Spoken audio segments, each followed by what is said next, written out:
Okay, in this short video I'm just going to demonstrate two landing techniques. The first one is just a simple ground landing, and you're just going to decrease that throttle stick.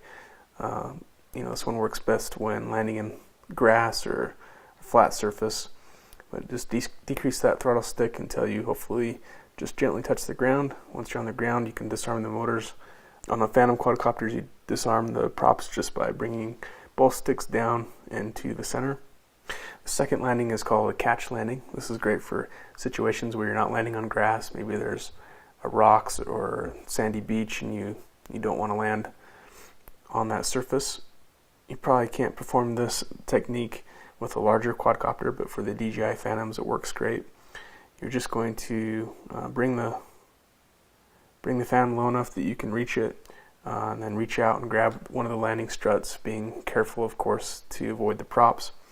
And then because you have both hands full, if you just rotate that Phantom 90 degrees, that will automatically disarm the props and the motors will stop spinning. So those are the two landing techniques, and that's it for this video.